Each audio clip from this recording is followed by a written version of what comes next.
Today's episode is brought to you by Audible. To receive a free audiobook and a free 30-day trial, all you have to do is use the URL audible.com/gamebreaker. Gamebreaker TV.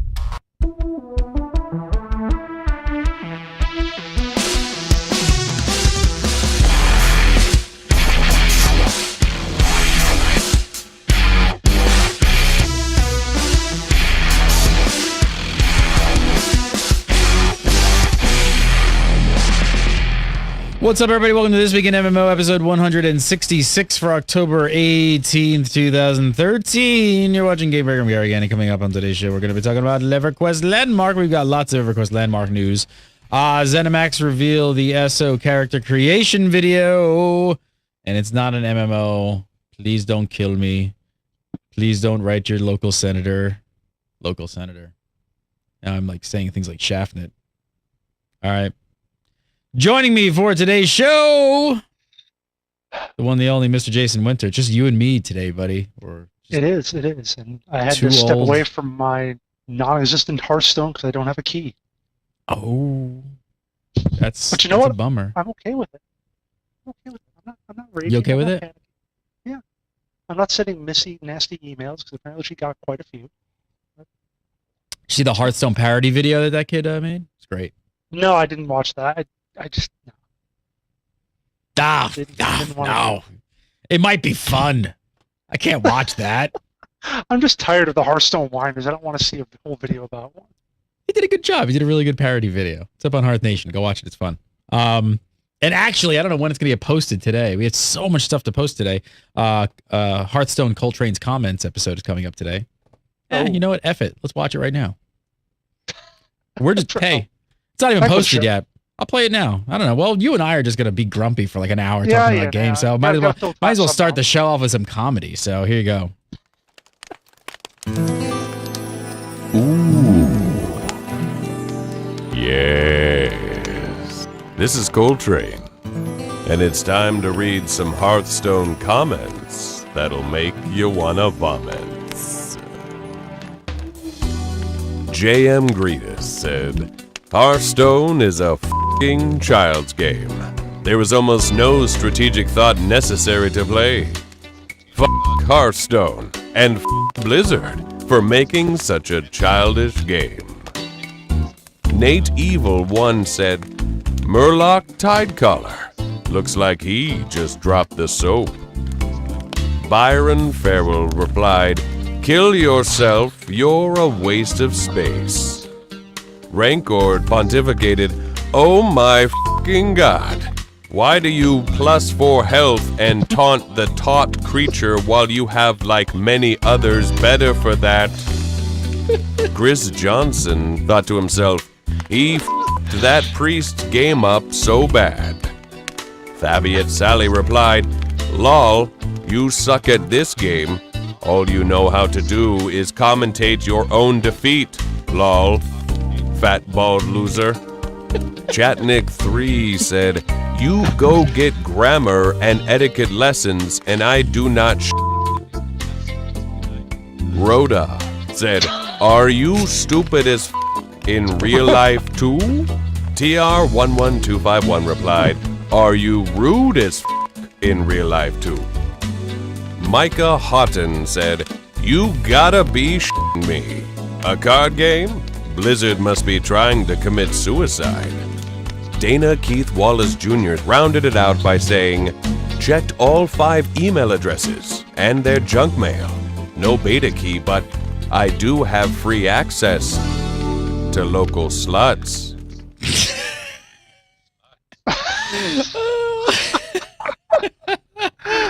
Oh, there it is. Another Coltrane's Comments with the Rogue Final Fantasy video in there. Bad editor Shaftnet left that in. I didn't see that. I didn't see that the first time around either. I was laughing so hard. It's a weird Final Fantasy screen we got. I was like, you start comparing it to Final Fantasy? Is that one of the comments? No, it's the editor error. Blame We'll Shaftnet. fix it. We'll fix it. Blame Shaftnet, but good way to start the show. Coltrane's Comments. That'll be posted later. I think today on Obviously, Gamebreaker and Hearth Nation, all that good stuff, so you can find it. So there's some other episodes you should go watch those as well. They're equally as funny. We'll get back on track with the Coltrane's comments. He went on vacation. I went on vacation. We're going to keep it up, though. All right, let's talk about some MMOs for the week. So SOE, Sony Online Entertainment's Dave Georgeson and Terry Michaels spoke with the MMORPGs.com about EverQuest Landmark. So first up, we were speculating on this, but there will not be. Now I just want to talk like Coltrane. There will not be 40 classes, and I can't even do it. There will not be 40 classes in Landmark. Like there will be in EverQuest Next. Let me repeat that just so you just don't freak out. There will not be 40 classes in EverQuest Landmark like there will be in EverQuest Next. So remember, 2 different games, 2 different things. So there's at least one thing different about the 2. Yeah, finally they're at least acknowledging there are some differences between them, even though we can't really figure out most of them are. We're trying to figure it out because it seems like they keep jamming more and more into Landmark, and every week we're just sort of like, this is just getting closer and closer to Next. Like, what's the difference? But there is more than one class, so they confirm that. Right? Yes, that's the big, and that's a big change that apparently that just came through. So, there will be more than just the adventure class that we originally heard about, on Landmark, which explains. So now they're going to have ranged, melee, and spellcasting options, all in Landmark. Interesting. I mean, is it? I don't know. It's starting to sound more and more like a full-fledged, like, not just a world-building tool, but more like there's going to be some game here. So that's the thing. They could only have like 6 to 8 classes instead of the full 40, and that would still be as many as you find in most other MMOs. This is true. So, and it makes sense. I mean, if it's going to be around for probably a year or so before EverQuest, and if they're going to actually have combat and skills and gameplay, you probably wouldn't want to have just one class that everybody has to play. You have to have at least a little variety so that people can do things and not just keep it in the same order with the same stick or whatever they're going to do. I think the thing that they're mainly concerned with, they've said this, they said they're not sure if the other classes will transfer over to EverQuest Next, like the Adventurer will. So that's the... What's that? It seems weird to me. I know. Like, that's... and this is my biggest fear, is that, like, they're throwing stuff at us, and there's not a huge hype train, so I think there's, like... Let's be honest, we're a pretty small portion of the community really picking this thing apart week by week, trying to understand it all, but... I'm still really confused by the whole thing. Like, if it was just a world building tool, like, which I kind of thought it was going to be, a lot of this would make more sense. But now it's like, it's getting blurrier and blurrier, which scares me because people are just gonna be like, what is this? I don't understand what this is. Yeah, and if you're going to have stuff that's going to be in one but not in the other, then it seems really weird, especially if you get used to playing a certain kind of class and that's not available in the main game or whatever you want to call it. Of course, there can be the requests. It's going to be the next thing on the floor. Please, SOE, please put in the Fire Wizard class, or whatever the heck I was playing. I mean, what's your like, obviously with no inside info, what's your perception of this? Like, when they start doing stuff like this, is that like they're kind of throwing some stuff up against the wall and seeing what will stick? That's probably a lot of it. It's like you're saying, it's kind of like the beta, and I think even if they have stuff that's in Next that they say, or it's in Landmark that they say is not going to be in Next, I think it's at least kind of a test zone for them to try out, say, different classes or different kinds of gameplay that might not be in Next when it begins, when it launches, but it's something they could add a little down the line, like in the first expansion or an update or whatever. They'll add the... That's kind of, if you think about it, it's kind of interesting, right? Because they can gather like data and analytics and see how classes are working and animations and latency, and like there's a lot of things that they could basically be sort of testing with Landmark that way they could carry over into Next. So in that kind of sense, it kind of sounds like it could be kind of a cool thing. I don't know. Actually, I'm more excited that they keep adding stuff to Landmark. I keep confusing the two, but talking about the classes for a second, I do think, I mean, I don't know. I can't see them. I'm just speculating here, thinking that they will somehow figure out how to transfer those classes over. Because wouldn't it suck if you could only transfer one class over? Like, hey, all right, EverQuest Next launches. Hey, everybody that you did that adventure class thing, you're all good to go, and you can go over into the EverQuest Next. All you other people, no, it's not going to work. So, yeah, how does that work? Because I mean, I know you can. What it works exactly about transferring your character? I assume at the very least you can transfer the look of him. If you had a certain nose and certain hair or whatever, you transfer that over to Landmark, or to Next. but then shouldn't you also be able to transfer your class over? Isn't it weird? Because if I make a guy who's like supposed to be a wizard kind of guy, and I transfer him over, and my wizard class doesn't exist, I've got this tall, skinny guy with a forked beard or whatever. That's what I'm saying, and like, and and how well is that going to be communicated like a year before to players who roll that character, and then a year down the road, you're like, oh my god, I can't wait! Everquest Next is here. I buy it or it's free or whatever, and I go to like, hey, you guys told me I could port my character over thingy, and then I go to click the button, and it's like, oh, no spellcasters, you can't. I can't port. And Jason's all happy with balloons, and he's like, I just ported my adventure class. Adventure, ooh.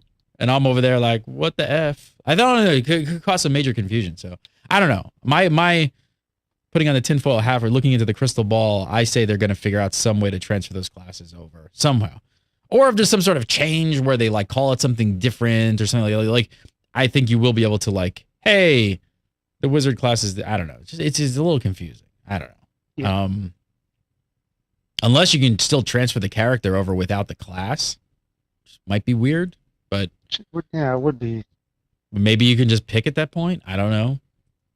Or maybe you just start off with a generic class and then you just go in with that, and then like right in the first NPC you talk to, you says pick a class, something. Let's check out this quote. It's a bit strange. Let me read this. It says, we are probably going to change a couple of the little systems to make Landmark be its own critter. One of the things we are talking about is that maybe they can swap out weapons. More than that, particular class can swap out the kind of attack options that it is using. Different weapons. That is how they would switch between melee, ranged, and spells. Whereas in EQ Next, a class only has a couple of weapons to go with that class, and you are collecting all those different classes to adopt and find unique combat styles. Now, I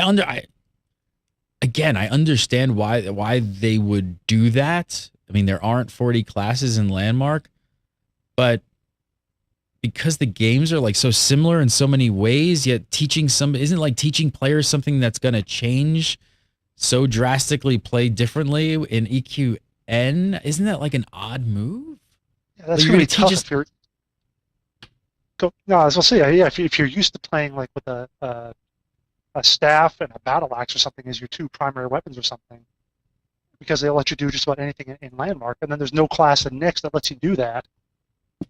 It's going to throw off your entire notion of how to play. Of course, I feel like there's going to be a lot of confusion at that point. I think players are just going to be sort of like, what? I don't understand. I've been playing this next Everquest thing for a year now, and you've let me play this way. Now, all of a sudden, this is here, and you're saying, no, you can't play? Again, it sounds confusing, and we haven't even, I don't know. It sounds confusing. Yeah, it's just weird that it's two different games that feels like the same game. Do you think that we need like massive weapon variety in Landmark? You need more, obviously, because you don't have as many classes, so it's not like you can have the specific kind of sets that you would have that you figure class number 32 uses. Since if they're only like a quarter or a fifth of the number of classes in Landmark, you have to be able to have a little more variety to be able to use it all. So it makes sense that they would do it that way, but if you take away some of those options, when people are used to using those, it's going to cause, although maybe the way you kind of make up for that is the notion that you do get to have multi-classes in Landmark, so you'll still be able to find some combination of two or more classes that lets you use whatever weapon combo you were used to. It's just going to play a little differently. They did go on to talk about some stuff that makes me very happy, Mr. Winter. Let's talk about this. Death penalties that actually matter. Getting people to group up. And they talked about making the game challenging. So, I don't know. Do you think it's going to be a tough balance for SOE to try and balance between sort of this niche and massive success that they probably want for something like this? Or do you think they'd be okay, without millions of players and maybe do something that's a little bit more hardcore and into the million range or that sort of space? Yeah, only a million or so. They'd be happy with that. But yeah, I mean, he even talks about that a little later in the interview. It's like so many MMOs that come out trying to get everybody in the world to play that we're okay with not getting everybody. Now, reality is you have to get a pretty good number of people. The fact that it is EverQuest has that name, it's got to try. They're going to want it to appeal to a large number of people, and they're obviously putting quite a bit of money, resources into it. So this can't be a game that has 50,000 players or something. It's got to have a little more. I think the issues with you talking about grouping up and death penalty and so on isn't so much. I won't say it's not the hardcore versus casual kind of argument, but it's more a case of what can you accomplish in an MMO. To take the example of grouping, the reason that you don't group as much or you don't have to group as much is because when you log in at some crazy time or your audio is just going. Sorry, Abby. Your audio is just going up and down, up and down, up and down. You get loud, you get soft. I thought it was me, but it's not. It's definitely you. It's like it gets extremely loud and it gets extremely soft. And extremely loud, extremely soft. So I don't know what that could be. Maybe some auto thing going on. Sorry, I just had to test. 1, 2, 3. It's like how a do I roller sound? coaster of audio right now. Lovely. There you go. Well, as I was saying, it's sort of a case of what games used to be like, and why are they at that way now? It's like it wasn't just because some designer said we want to get necessarily millions of people, but because a lot of the people who were playing stopped playing because it produced an experience that they weren't as big a fan of, or they were able to move on to something else a little more easily. So it is going to be a difficult balance, and I think it's probably going to shift after the game comes out. Here's a quote, another quote I agree with. They said, we are really intent on bringing back that intensive exploration and discovering a game as you progress through it, and then feeling a sense of danger and adrenaline. Those things, well, they seem like they should be in every game, and they are in a lot of single-player games, but they're not in a lot of multiplayer ones. Amen, SOE. Thank you. Please take that, make that your mantra, and just everything about that. Because I agree with that 1,000 freaking percent. I agree too, and I like it. But the sort of issue you have is when it makes that comparison at the end. They're in single-player games, but not so much in multiplayer games. The reason for that is you play a single-player game by yourself. You play at your own pace. You play exactly how you want to play. In a multiplayer game, you kind of have to adjust that for how other people are playing and what they're doing. I hope you can hear me. So I'm going to adjust the audio. You keep talking, making words. I don't know what's going on. So it's not as simple as just saying this happens in single player. Why don't we just take that same kind of thing and really force it into multiplayer? Guild Wars 2 tried to kind of do that same thing with their personal story. They wanted to make a story in their game that was going to be similar to the story in a single player game, and that certainly has had some issues. So it's not a simple translation of this works in single player. We can do the exact same thing and it'll work in multiplayer. No, two things. Can you move your mic closer to your mouth, maybe? Like, can you move it up a little bit and bend it? Maybe that'll help. That, but I was getting a lot of popping before, but we'll see how it is now. Right now, it's just something. It's really annoying because it's just like you're going in and out, in and out. We'll do a transcript of this whole thing later. We might have to. Yeah, I agree with you, but at the same time, there were times in old school MMOs that there was a fear. There was a white knuckle. Like there were these moments where you were just like, I was afraid to venture into Nectulos Forest, like solo, especially, man. Like I knew that, like, man, if I went in there, I was probably gonna freaking die, and that feeling went away, with a lot of MMOs. And I don't know. I think, like I said, I think they can bring that back, and that sense of like mystery, and that's also that fear of dying. And the only way to have that fear of dying in a game is to actually have it mean something and have a penalty. Yeah, well, people have died. I know people are like, oh, I don't want my experience taken away and stuff like that. But those old school days, and I'm going to be the old grumpy MMO player, but you used to they get hurt when your experience bar actually went down. Like they used to go down. And if you died repeatedly, you were like, F, that was like a whole day of experience that you tried to like get. You didn't want to die. Like there needs to be something. There needs to be some sort of like, I am angry at this game a little bit for killing me. I think it's good. But the issue you have, the other side of that is that you begin to not want to take risks. Then that means, yes, there's the big scary forest there. I'm never going to the big scary forest. That's Jason Winter. No, that's not me. A lot of people.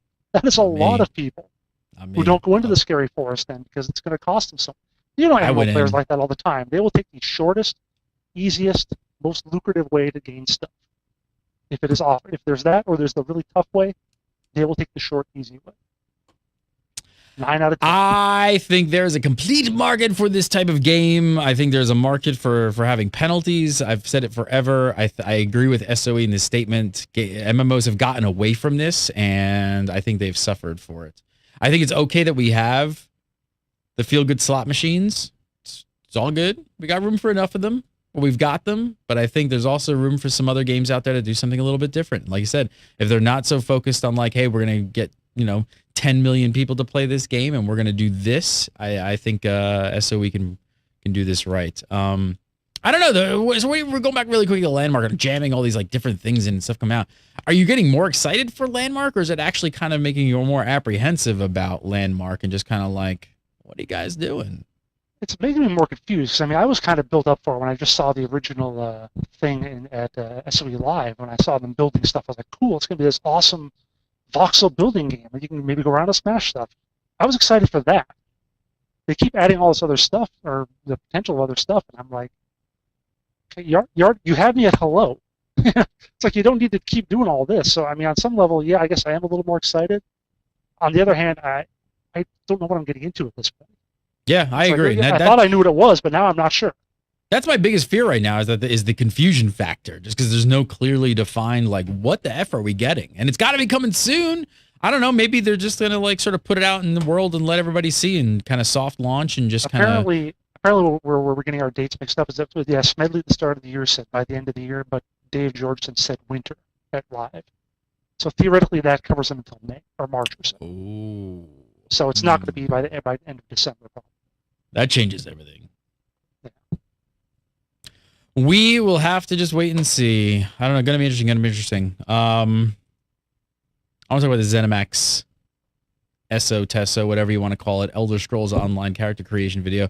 First, I want to tell you guys about Audible.com. Want to hook you guys up with a free 30-day trial and a free audiobook. All you have to do is go use the URL audible.com/gamebreaker. Make sure you use that URL. Stick it in there. Go make an account. Download the iOS or Android app to your device and hook you guys up with a free audiobook. When we were listening to last night, little World of Warcraft Storm Rage. There's actually a bunch of, I think there's like 4 or 5 World of Warcraft books on here. All of them are really good. Let's take a listen to this. I haven't heard that. This is the Vulgrim. I think it's the newest book, if I'm not mistaken. Take a listen. Though that was his primary line of reasoning, the whispers and tutting from the 2 Chang sisters gave him further cause to hold back. The 2 of them were old enough to remember when Lu Lang had first departed Pandaria, or so they said.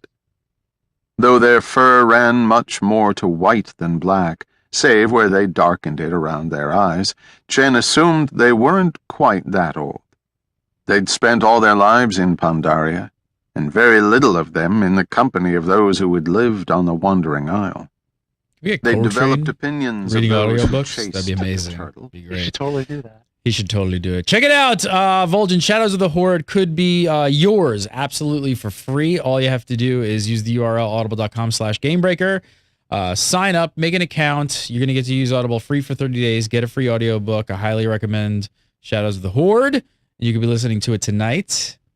And then you're probably going to stick with Audible because it's such an amazing service. I've been a fan and a member for like at least 6 years now, long before we were even sponsors of Gamebreaker.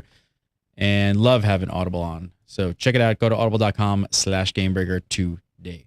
All right, so Zenimax showing off the character creation for Elder Scrolls Online on the old YouTubes this week. We're not going to play it because YouTube, for some reason, hates that.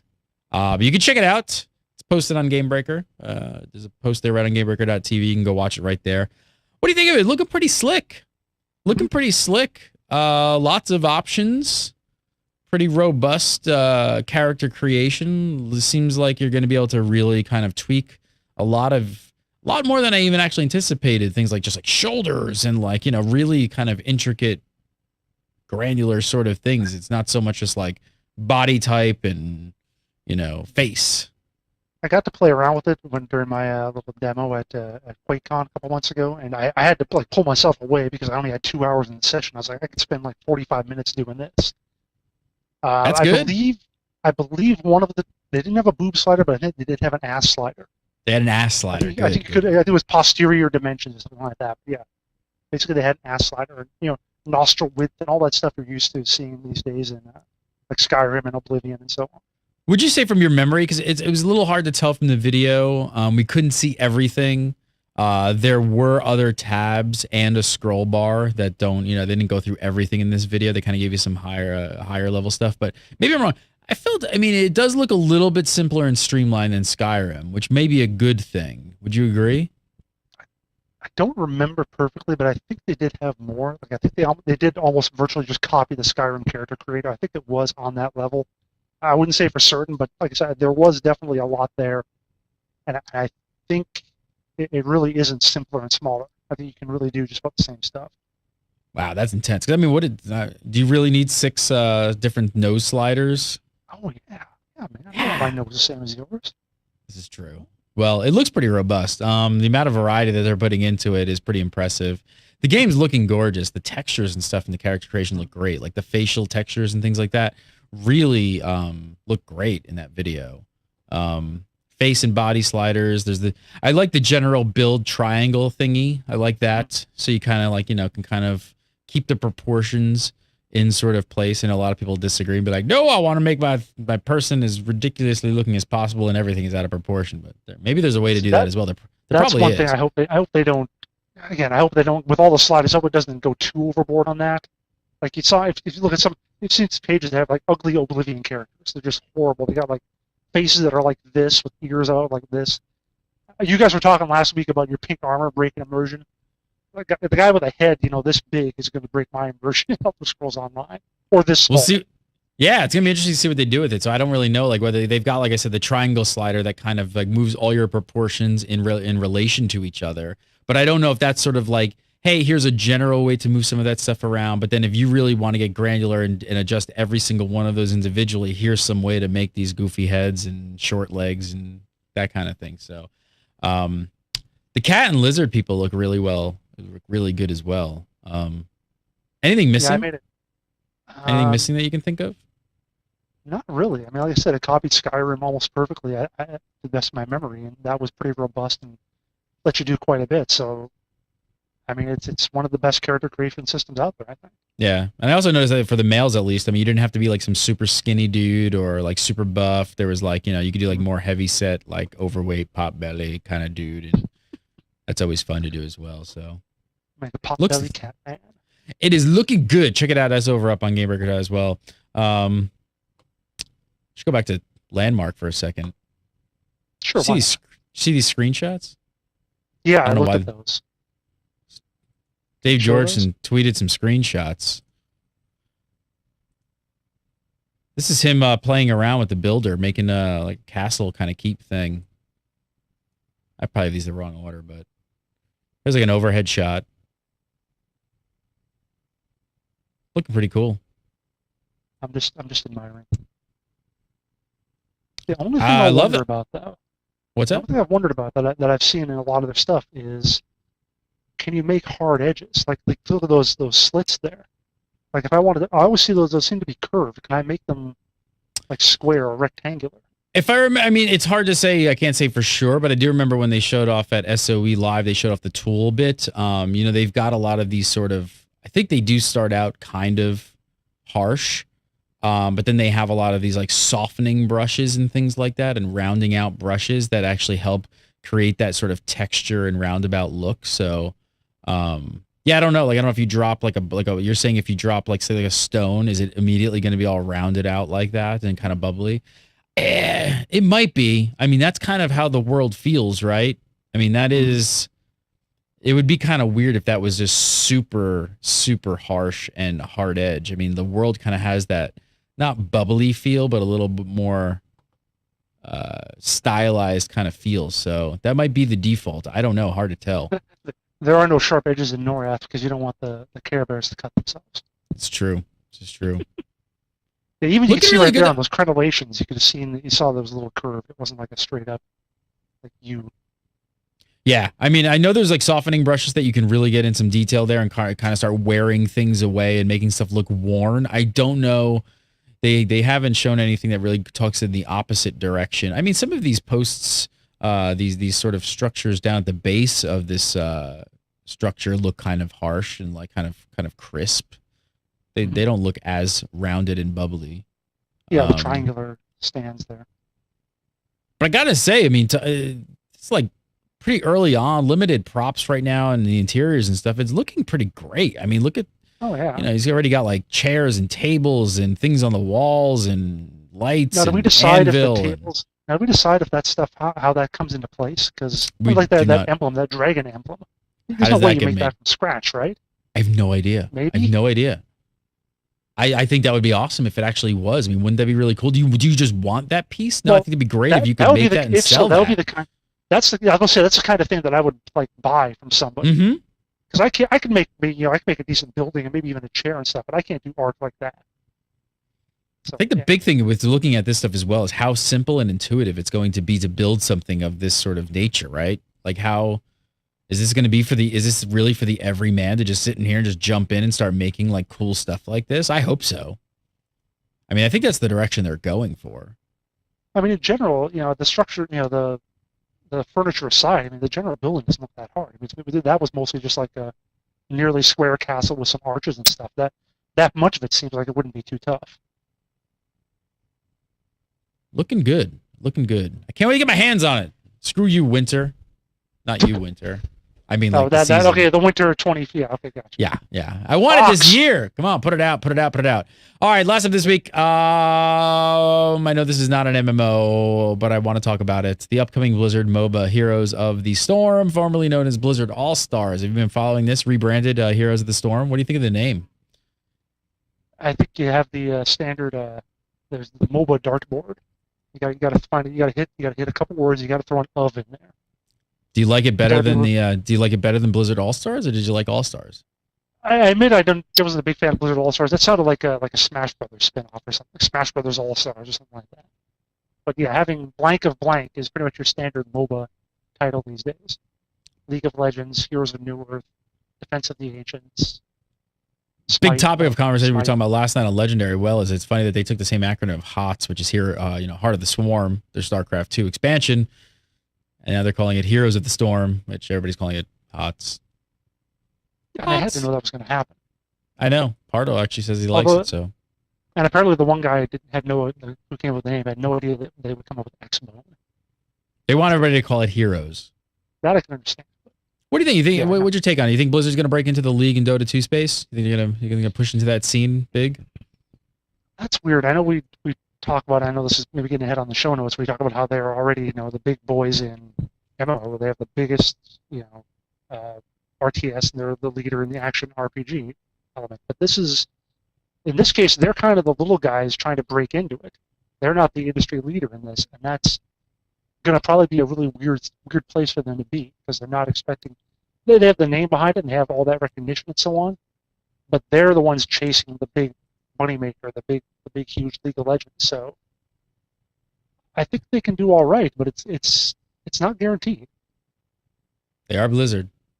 They Mhm. can do it. I believe they got Hearthstone, which is kind of doing okay. People kind of want some Hearthstone beta keys right now. They're a little upset about not getting them, just a little bit. Last up this week. Apparently, we're all playing the wrong MMO, Jason. I don't know. So we should all be playing Planet Calypso, which is Entropia Universe. It's a bit of an older game. This week, one lucky player, I should say, looted get this. If you guys know Project Entropia, it's based on real world money. So there's a conversion rate between in-game money and real dollars.